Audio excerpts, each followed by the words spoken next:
सोयरिकेचा कार्यक्रम पार पडला. त्यासाठी राजवाड्यातील कर्त्या स्त्रियांनी मनूला खूप समजावले.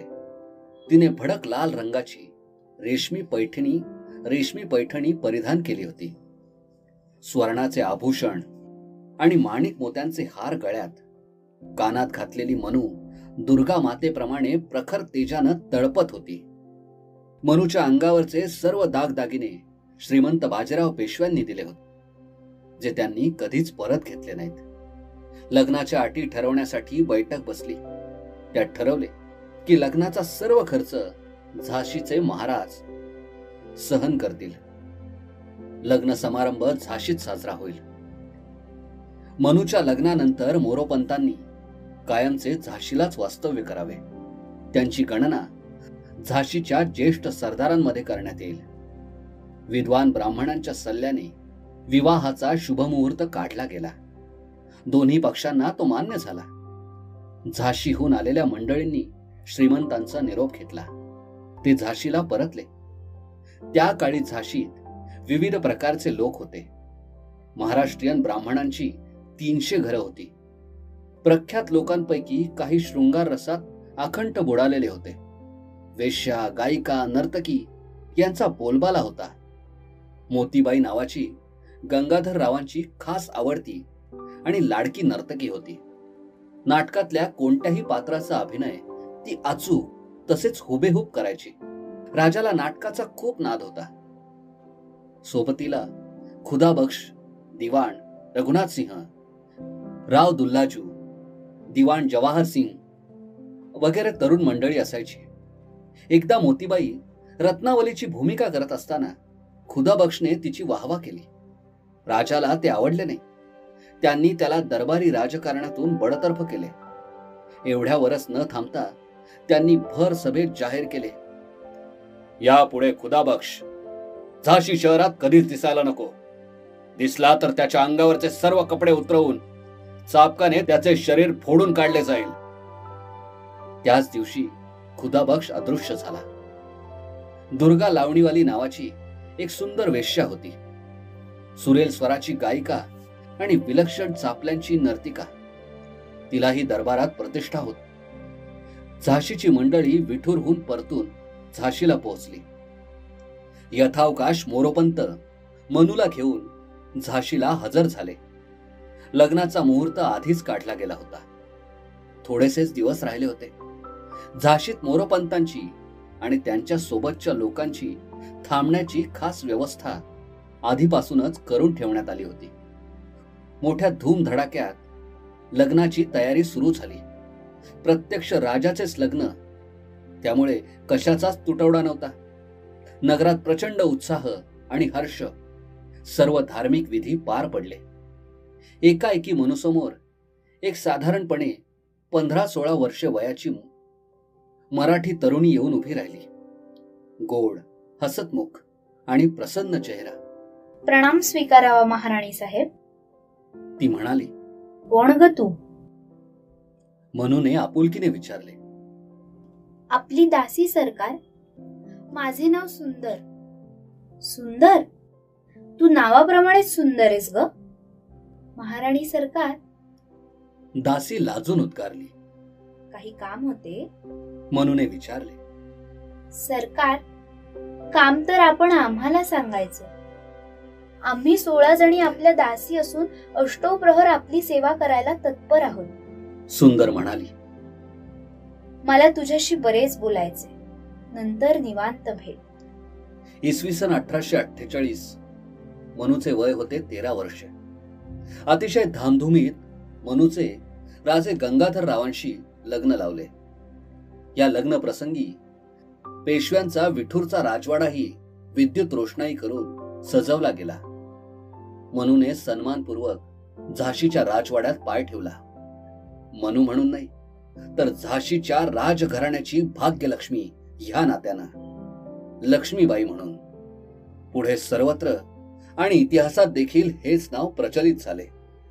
लहानपणी पेशव्यांच्या हत्तीवर बसण्याचा अवास्तव वाटणारा हट्ट धरणारी गरीब मोरोपंत तांबेंची मनू आता कल्पना नसताना पाहता पाहता झाशीची महाराणी झाली. शेकडो हत्ती आणि हजारो घोडे असणाऱ्या बुंदेलखंडी सैन्याची एकमेव मालकीन. कोणाचे नशीब केव्हा आणि कोणत्या मार्गाने उजळून निघेल याचा काहीच भरोसा नाही.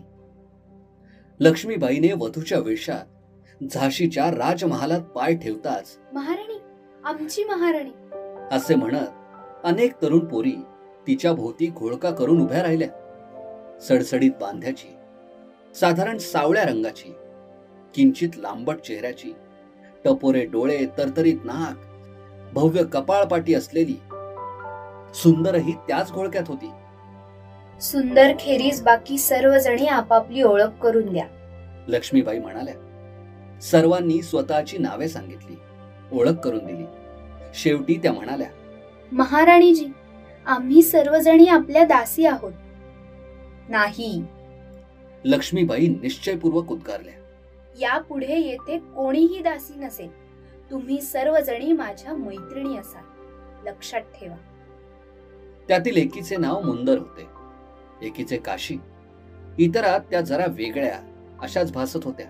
राणीने त्यांच्या चेहऱ्यावर दृष्टी स्थिरावून त्यांना विचारलेच, तुम्ही मुळात कोण आहात? सरकार, आम्ही महाराष्ट्रीयन कुणबी जातीचे आहोत. झाशीला कधी कोणाबरोबर आलात माहित नाही. घरात वयस्क माणसे चर्चा करतात की कधीतरी लढत लढत आमचे पूर्वज इकडे आले आणि इकडेच स्थायिक झाले. मुंदरने माहिती पुरवली. तुम्हा सर्वांना लष्करी शिक्षण आवडेल? एकाएकी मनूने विचारले. होय महाराणी, पण आम्हाला त्याचा फायदा काय? शिवाय कोण शिकवणार? सुंदरने शंका विचारली. मी शिकवी. आपण महाराणी? सर्वांना आश्चर्य वाटले. होय, मीच. बिठूरला घोडसवारीसह संपूर्ण लष्करी शिक्षण घेऊन मी युद्धकलेचाही अभ्यास केला. राणी चेन्नम्मा, ताराबाई, अहिल्याबाई होळकर, चांद सुलताना, राणी दुर्गावती कोण होत्या?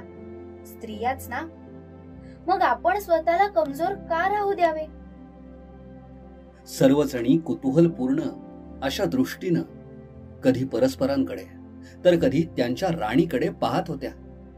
लग्नाच्या खुशीत रात्री कार्यक्रम झाला. मोतीबाई, जुहीबाई, नर्तकी दुर्गाबाई, गायक मुघल खान वगैरेंनी आपापल्या गुणांचे प्रदर्शन केले. मैफल संपली. नर्तकी जुही हळूच अभिनेत्री मोतीबाईला म्हणाली, बाईसाहेब, असे वाटते की नवीन राणीच्या रूपाने झाशीला आता खरा राजा मिळण्याची शक्यता निर्माण झाली. मोतीबाईनं जुहीचा हात दाबला. केवळ त्या दोघींनाच ऐकू जाईल इतक्या हळू आवाजात ती म्हणाली, जुही, सावधान. महाराजांचा राग जगजाहीर आहे. तुलाही माहितीये.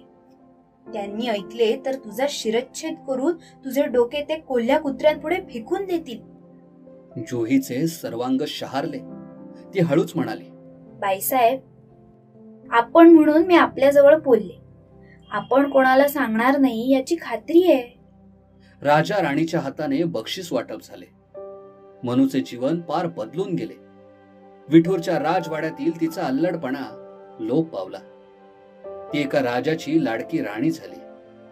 आपल्या बुंदेलखंडी रयतेच्या सुखदुःखाशी समरस होऊन आवडती महाराणी झाली. तिला अकाली प्रौढत्व आले. तिचे विचार आणि बुद्धिमत्ता जास्त प्रगल्भ झाली. झाशीवर इंग्रजांनी बरीच बंधनं घातली होती. त्यातील एक बंधन होते तैनाती फौजेचे. म्हणजे झाशीला इंग्रजांची फौज असेल, त्यावर नियंत्रण इंग्रजांचेच राहील. मात्र सैन्याचा संपूर्ण खर्च झाशीच्या राजकोषातून केला जाईल. गंगाधर रावांना ही जाचक अट मनापासून मान्य नव्हती, परंतु इलाज नव्हता. वार्षिक खर्चाची रक्कम अदा करणे अडचणीचे वाटले. त्यांनी त्यापोटी वार्षिक 2,27,458 रुपये मिळकत असलेला झाशी राज्याचा एक तुकडा लालची इंग्रजांना देऊन टाकला. त्या बदल्यात राजाला प्रशासकीय अधिकार प्राप्त झाले. अखंड बुंदेलखंडाचे झालेले विभाजन लोकांना खटकले. पण विरोध प्रगट करून कोण स्वतःवर आपत्ती ओढवून घेणार?